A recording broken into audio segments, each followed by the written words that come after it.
भगवान की जय। सतगुरु जी के धाम की शोभा कहीं न जाए, जो पहुंचा उस धाम को फिर जन्म ना पाए। बोले गुरुदेव भगवान की जय। जो गुरु जी के धाम पे पहुंच जाता है, जन्म जन्म के फेर से बच जाते हैं और माता श्री चरणों में अपना ध्यान लगा देते हैं, गुरुदेव भगवान के चरणों में अपना ध्यान लगा देते हैं। बोली गुरुदेव भगवान। कालरात्रि माता हर घर में सुख समृद्धि प्रदान करती है। इसके अनुष्ठान से सारी खुशियां घर में आती हैं। बोलिए गुरुदेव भगवान की जय। बोलो सच्चे दरबार की। इस शक्ति की उत्पत्ति मां ने रक्त बीज के असुर को मारने के लिए की थी, क्योंकि घोर ताप कर कर असुर रक्त बीज ने ब्रह्मा जी से वरदान मांग लिया था, मुझे अमर कर दो। लेकिन किसी भी शक्ति ने किसी भी असुर को अमरता का वरदान नहीं दिया। ये इतिहास और ग्रंथ बताते हैं मेरी माता बहने। लेकिन अपने दिमाग से कुछ ऐसी तरकीब लगाकर रक्त बीज ने ऐसा वरदान ब्रह्मा जी से पा लिया कि मेरी एक बूंद भी मेरे शरीर की जमीन पर गिर जाए तो मेरे जितना बलवान राक्षस असुर तुरंत उत्पन्न हो जाए। जिस व्यक्ति की एक बूंद से पृथ्वी पर गिरेगी उसी के समान एक राक्षस पैदा होगा तो उसका अंत होना बहुत मुश्किल था। ऐसा वरदान लेकर ब्रह्मा जी ने कहा तथास्तु और अंतर ध्यान हो जाते हैं। और अपनी माता कालरात्रि जब रक्त बीज का वध किया था, भगवान शंकर प्रसन्न होकर माता कालरात्रि को काली के नाम से भी जानते हैं। भगवान शंकर ने माता कालरात्रि को काली का नाम दिया था। बोलिए काली के मैया की, बोलो सच्चे दरबार की। ये माँ काली माता कालरात्रि भद्रकाली रक्त बीज महिषासुर का मर्दन करने वाली अनेकों नाम इसके पड़े हैं। लेकिन भक्तों, ये किस भोग से और किस प्रसाद से खुश होती है ऐसा बहुत कम व्यक्तियों को पता है। इस कथा के अंत में इसके बारे में भी आपको बताएंगे, क्योंकि कुछ लोग काली माता को कालरात्रि को गलत तरीके का भोग चढ़ाया जाता है, उससे माता रानी कभी भी प्रसन्न नहीं होती है। बोलिए गुरुदेव भगवान। तो ऐसे ही एक नगरी में पंडित जी ने अपने घर पर माता रानी का अनुष्ठान करवाया। जिस बहन ने यह सत्संग करवाया है, इसी प्रकार से उसने भी अपनी नगरी में अपने घर पर माता रानी का अनुष्ठान करवाया। उसके घर में एक छोटी बच्ची थी जो ये सब अनुष्ठान देख रही थी। पंडित जी ऋषि साधु संत कैसे माँ का भोग लगाते हैं, कैसे माँ की आराधना करते हैं, किस प्रकार से उसकी सेवा करते हैं, ये देखकर उसके लड़की के मन में भी 5-6 साल की होगी, उसके मन में भी यह आ जाता है अगर मैं भी इसी प्रकार से माँ की सेवा करूंगी। क्योंकि उसको ये देखकर बड़ा आनंद आ जाता है जब घर में आप अनुष्ठान करवाते हैं या कोई पूजा पाठ करवाते हैं, आपके घर में जो बच्चे देखते हैं इसी को संस्कार कहते हैं। जो कर्म आप करते हैं आपके बच्चे भी वही कर्म करेंगे। बोलिए गुरुदेव भगवान, बोलो सच्चे दरबार की। तो इसी प्रकार से नवरात्रों में अनुष्ठान करवाते हैं। अनुष्ठान पूर्ण हो जाता है। जिस दिन अनुष्ठान पूर्ण होता है, साधु संत अपनी माता रानी की प्रतिमा को उठाने लग जाते हैं। अब हमारा अनुष्ठान पूरा हो गया है और भंडारे का आयोजन किया जाए। तो वो जो छोटी सी बच्ची होती है ना, उसके मन में एक ख्याल आ जाता है, क्यों ना मैं ये माँ की मूर्ति इनसे ले लूं। जो सेवा इन्होंने आज नवरात्र में की है, मैं इस सेवा को क्यों ना प्रतिदिन करूं। बोलिए गुरुदेव। बद्री माँ की कथा है, जो इसको ध्यान पूर्वक सुनता है उसके घर का कल्याण होता है। बोलिए गुरुदेव भगवान की जय, बोलो सच्चे दरबार की जय। तो उस बच्ची के मन में आ जाता है, जो पंडित जी ने 6 महीने में एक बारी नवरात्रे आते हैं और इस माँ का अनुष्ठान इस प्रकार किया है, क्यों ना मैं इस अनुष्ठान को प्रतिदिन करूं। तो पंडित जी से कहती है महाराज ये मूर्ति मुझे दे दो।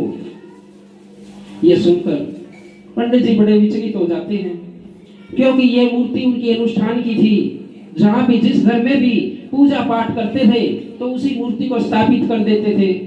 तो बहुत टाइम से उसी के अंदर मूर्ति की स्थापना कर रहे थे। तो उनको लगा इस माँ में तो बहुत शक्ति है, अगर इस बच्ची ने ये मांग लिया तो मेरे पास भाई कुछ भी नहीं रहेगा, मैं तो खाली हो जाऊंगा, मेरी जीवन की तपस्या खत्म हो जाएगी जो मैंने पूरे जन्म में इस माँ की सेवा की है। तो पंडित जी ने तरकीब लगाई, एक बाजार से उससे थोड़ी सी बड़ी मूर्ति मंगवा लेता है और बच्ची से कहता है, देखिए सुनने की बात है, उस बच्ची से कहता है बता बेटे छोटी माँ लेगी कि बड़ी माँ लेगी। अब बच्चा रूप था, उसको क्या पता, पंडित जी भी अपना पीछा छुड़वाना चाह रहे थे। तो पंडित जी छोटी माँ की तो कोई दिक्कत नहीं है, बड़ी माँ दे दो, क्योंकि बच्चा उसको क्या पता। और पंडित जी बड़े खुश हो जाते हैं मनी मन, जिस माँ को मुझे अपने पास रखना था वो मेरे पास है, जिसका मैंने पूरे जन्म अनुष्ठान किया है वो मेरे पास है। बड़े खुश हो जाते हैं और बड़ी माँ को लेके वो बच्चे भी खुश हो जाती है, क्योंकि छोटा सोचने वाले हमेशा छोटा सोचते हैं। ये उम्र का नहीं है, ये संस्कारों का खेल है। मेरी माता मेरी बहन उसने बड़ा सोच लिया तो मेरे को तो बड़ी माँ चाहिए, छोटी नहीं चाहिए। बोलिए गुरुदेव भगवान की, बोलो सच्चे दरबार की।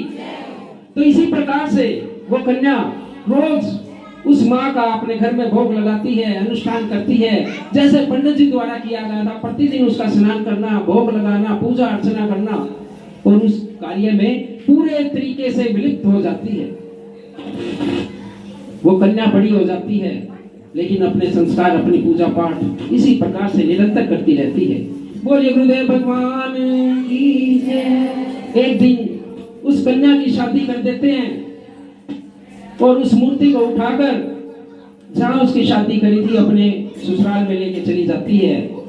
उस बहन का तो यही नित्यक्रम, सुबह जल्दी से उठना, माँ को नहलाना, उसकी पूजा अर्चना करना, भोग बनाना, प्रसाद लगाना और फिर सबको प्रसाद देना। बोलिए गुरुदेव भगवान की। आज आपके घर में है ना माँ कालरात्रि का वास है। जिसने सच्चे दिल से इसको याद किया ना, उस घर में कभी भी दरिद्रता नहीं आती, कभी भी किसी प्रकार की कमी नहीं रहती है। बोलिए गुरुदेव भगवान की। तो अपने ससुराल में उस मूर्ति को ले जाती है, इसी प्रकार से नियम और कर्म करती है जैसे अपने घर में करती थी।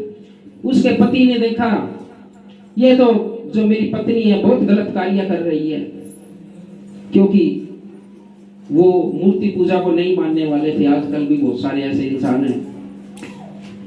अब ये हमारे घर में पूजा पाठ नहीं होती है, हम मूर्ति की पूजा नहीं करते हैं, इस चीज में हमें विश्वास नहीं है, आप यह कार्य बंद कर दो और चुपचाप जैसा हमारे घर की रीति रिवाज है उसी को अपनाइए। बोलिए गुरुदेव भगवान की, बोलो सच्चे दरबार की, सच्चे दरबार की, माँ के प्यार की, माँ के प्यार की। तो उसी रीति रिवाज को अपनाइए जो हमारे घर में चल रहा है। अपने घर का कोई रीति रिवाज मेरे घर में ना लाए। वो बहन बड़ी दुखी हो जाती है, क्योंकि वो 4 से 5 साल की थी जब से माँ की सेवा कर रही थी, और अचानक किसी मोड़ पर उसको कोई व्यक्ति ये बोले या ऐसी परिस्थिति आ जाए कि इस माँ को छोड़ दे, इससे तो अच्छा व्यक्ति अपने सास को छोड़ दे। बहुत समझाने पर भी उस बहन ने माँ की पूजा अर्चना नहीं छोड़ी। एक दिन गुस्से में आकर उसके पति ने उस मूर्ति को नदी में फेंक दिया और वो भी पीछे पीछे चली गई। वो बहन भी नदी के किनारे बैठ गई। अब तुमने ये बहुत गलत किया है, मेरी पूरी जिंदगी का साथ था, ये मेरी पूरी जिंदगी की भक्ति इस मूर्ति में थी, बहुत गलत किया है। लेकिन वो व्यक्ति नास्तिक आदमी, कुछ ना मानने वाला, तो उसको कोई फर्क नहीं पड़ता है। तो माँ ने इतनी कृपा की उसके ऊपर, जब नदी के अंदर लहर आती है तो वो मूर्ति बाहर आ जाती है, क्योंकि लाने वाला कौन है? वो माँ। लहर मूर्ति को नहीं ला सकती, लाने वाला वो माँ है। माँ जिसने एक लहर के झोंके से उस मूर्ति को किनारे पे ला दिया। तो वो मूर्ति को देखकर, अपनी माँ को देखकर अत्यंत प्रसन्न हो जाती है और उसको खूब प्यार दुलार करती है, और नदी के किनारे ही उसको स्नान कराकर जो उस दिन का उसका कार्य रुक गया था वहीं पे उसको पूर्ण कर लेती है।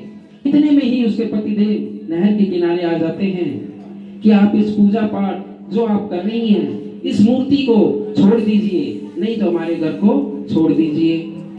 उसके पति आ जाते हैं और कहते हैं आप घर चलिए और इस मूर्ति को यहीं छोड़ दीजिए, क्योंकि ये तो मैंने नहर में फेंक दी थी, आप इसको फिर निकाल लाए हैं, मैं आपको इसके साथ आपको अपने घर नहीं लेके जाऊंगा। तो वो बेचारी बड़ी परेशान होती है। उसने बैठकर किनारे पर अपने मन में विचार किया कि माँ, मैंने पूरी जिंदगी तो तेरी सेवा में लगा दी है, तेरी पूजा अर्चना में लगा दी है, आज तेरे बगैर नहीं रहूंगी। अगर तू नहर में जाएगी ना आज, तो मैं भी तेरे साथ नहर में ही जाऊंगी।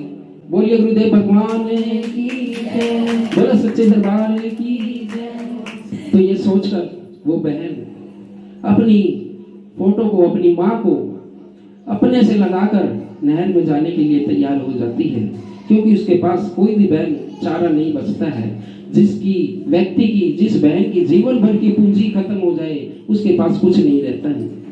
तो जैसे ही वो नहर में जाने के लिए तैयार होती है और नहर के अंदर बढ़ती है, तभी माँ भगवती प्रसन्न होती है और अपने विकराल रूप में उनको दर्शन देती है, क्योंकि माँ कालरात्रि का विकराल रूप है, जो हर इंसान इसको सहन नहीं कर सकता, इसको देख नहीं सकता। जिस घर में सप्तमी के दिन इसकी पूजा होती है, उसके घर में कभी भी भूत प्रेत की बाधा नहीं रहेगी। तो माता रानी प्रसन्न हो जाती है, अपने भक्तों को दर्शन देती है, जो मैंने तेरी बेटा परीक्षा ली उसमें तू पास हो गई है, ये तेरे पति का कसूर नहीं है, ये परीक्षा मैंने तेरी ली थी, कभी तू अपनी परीक्षा में डगमग हो जाए।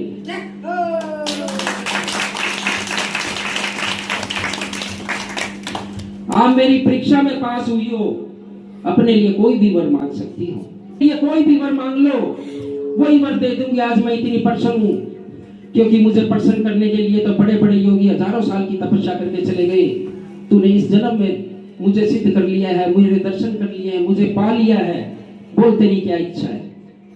माँ से कहती है वो भगत, माँ मुझे आजीवन जब तक सांस रहे तेरे चरणों का सहारा मुझे मिलता रहे, तेरी भक्ति मुझे मिलती रहे, और जब मैं इस लोक से जाऊं तो आपके लोक में निवास करूं, मैं इस जन्म मरण के चक्कर से छूट जाऊं, आपके लोक में रहकर आपकी सेवा करूं। बोलिए गुरुदेव भगवान की जय।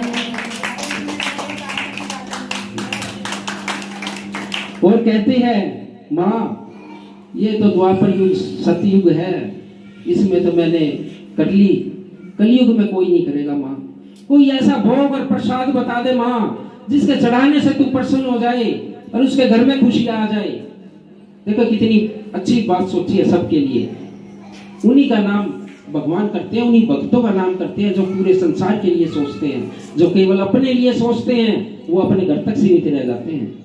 माँ कुछ ऐसा बता, कुछ ऐसा प्रसाद भोग बता दे जो हर आदमी आपको लगा दे और आपकी कृपा उन पर बनी रहे।